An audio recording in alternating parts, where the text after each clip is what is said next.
En este video vamos a hablar de la deformación axial y angular. Las deducciones que vamos a ver a continuación son válidas siempre y cuando el material se encuentre dentro del rango elástico, es decir, que vamos a cumplir con la ley de Hooke. El material, aparte de cumplir con la ley de Hooke, debe de ser un material continuo, homogéneo, isotrópico y sin esfuerzos residuales. Para ir determinando la deformación elástica de un elemento que se encuentra cargado axialmente, vamos a hacer uso de la ley de Hooke, ¿sí? Que si nos recordamos del diagrama de esfuerzo-deformación, obtenemos esta relación, donde el esfuerzo es igual al módulo de elasticidad por la deformación unitaria. Ahora veamos la figura. En esta figura podemos ver un elemento que va cambiando su área a medida va avanzando en el eje X. Aparte, estamos aplicando cargas de manera uniformemente distribuida a lo largo de todo el material. El material es el mismo, con las mismas propiedades en toda la longitud. Entonces, cuando nosotros lo cargamos, podemos visualizar que vamos a tener una deformación. Esa deformación, producto de la carga, de las cargas que están aplicadas. Para este caso, las cargas P y esta carga uniformemente distribuida a lo largo de toda la longitud.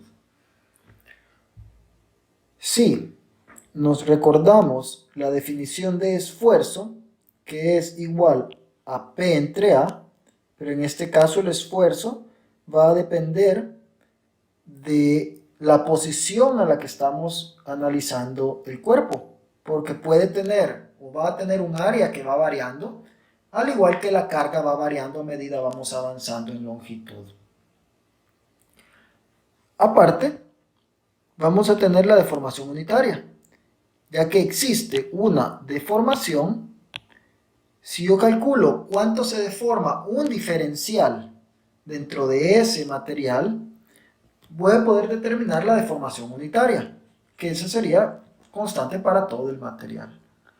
Entonces, vamos a estudiar este diferencial que está aquí en medio, que lo tenemos dibujado por acá, en el que tenemos equilibrio en las fuerzas internas, una P en función de X. Vamos a tener una pequeña fracción de la deformación gracias a esa carga interna que está sufriendo ese diferencial de X, ¿sí? Entonces, si vemos la longitud, tenemos la deformación entre o en función de la derivada de X. Si aplicamos la ley de Hooke, sabemos que sigma va a ser igual a P entre A, y la deformación unitaria es la deformación entre la longitud inicial, que para este caso es el diferencial de X.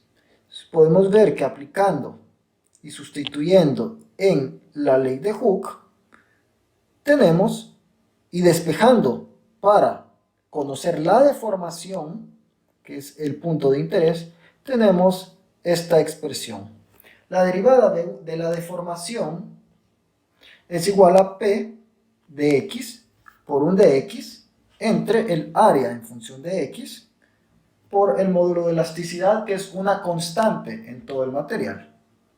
Si integramos esa definición a lo largo de toda la longitud de la barra, vamos a ser capaces de encontrar la deformación unitaria, la deformación de la barra, deformación elástica, axial, con esta expresión. Claro, si nosotros tenemos un objeto que no cambia su área en toda su longitud y tampoco cambia su fuerza interna axial, pues no vamos a tener esta expresión, ya que no hay cambios. La integral pues nos va a dar la expresión de que delta es igual a P por L entre AE, donde P es la carga axial que está sintiendo ese tramo del material. L es la longitud inicial al ser cargado ese material.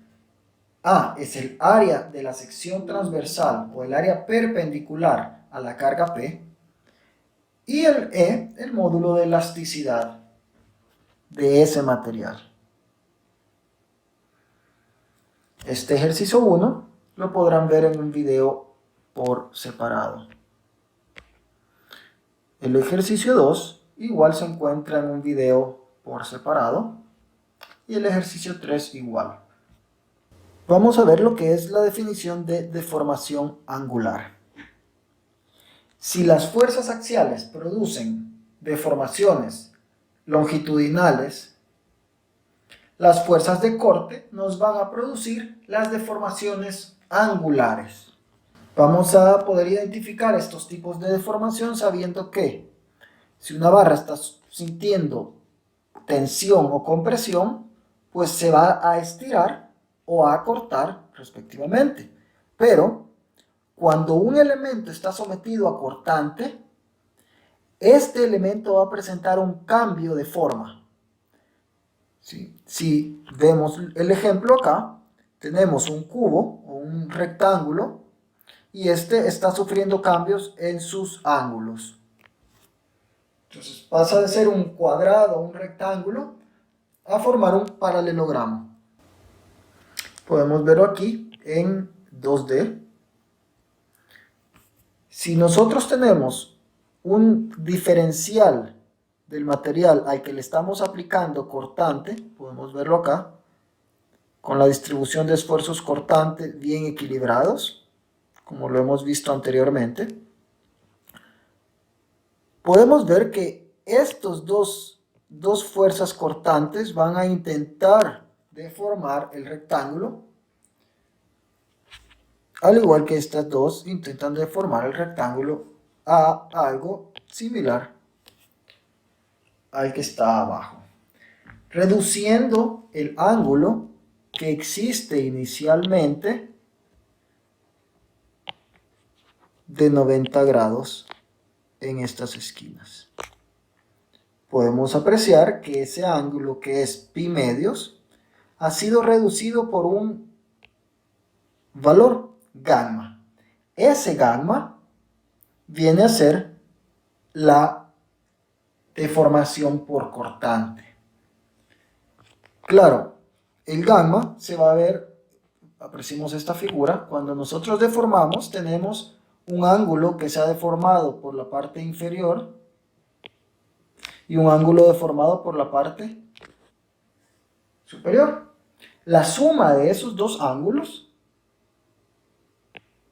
me va a dar el ángulo gamma, que es en realidad el cambio total que ha sufrido el material en esa esquina. Entonces, ese cambio en ángulo que ha sufrido el material en una esquina es lo que se conoce como la deformación por cortante.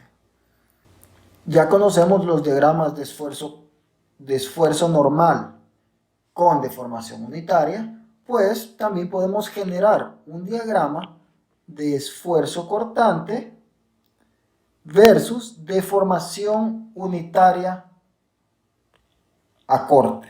Podemos calcular igual de la parte elástica, donde es aplicable la ley de Hooke.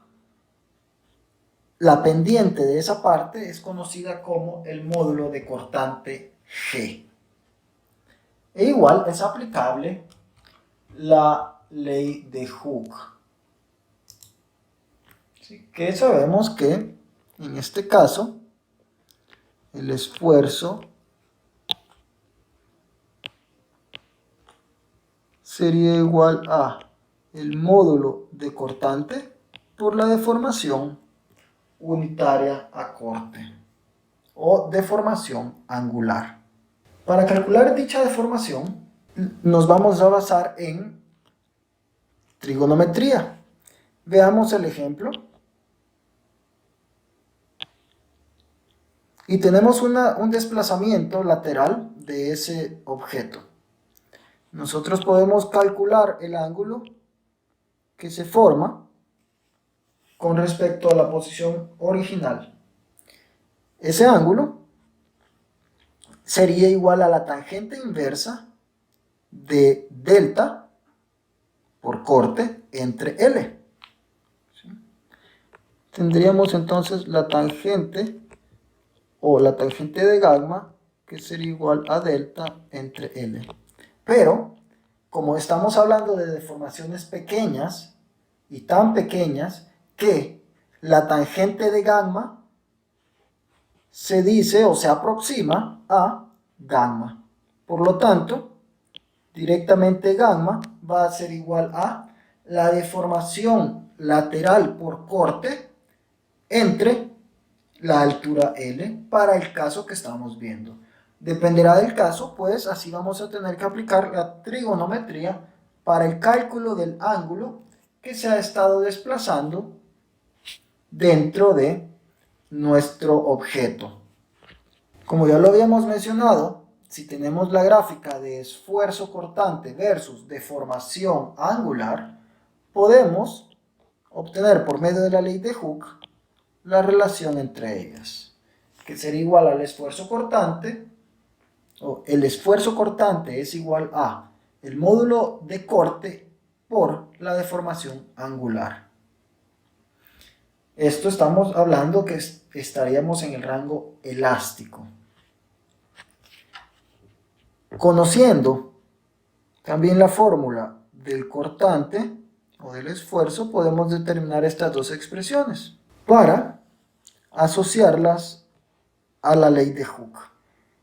Y de esa manera poder llegar a la deducción de la fórmula también de la deformación lateral.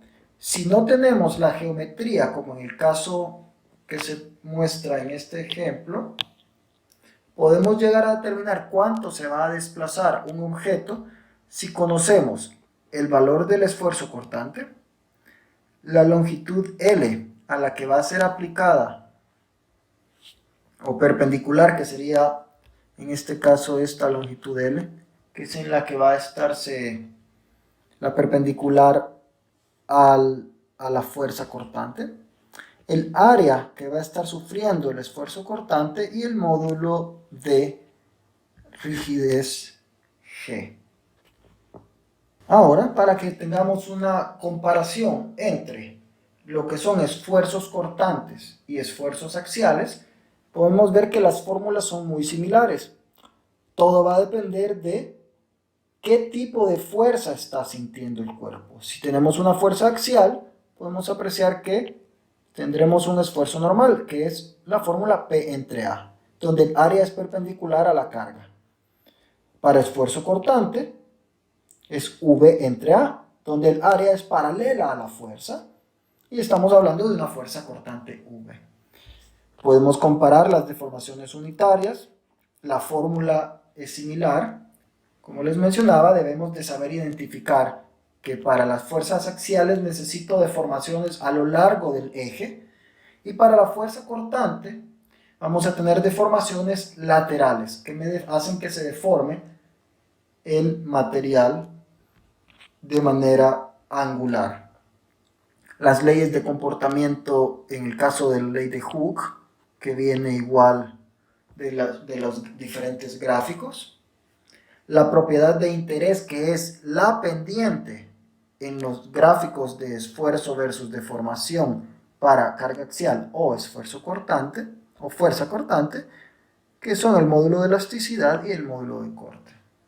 Y podemos apreciar la última, que es la fórmula de las deformaciones axiales y cortantes. La tendencia es muy similar entre ellas. Solo hay que saber identificar cómo las vamos a estar aplicando y cómo las vamos a calcular. Un ejemplo de aplicación de la deformación angular lo vamos a poder ver en un video aparte sobre el ejercicio 1 de este tema de deformación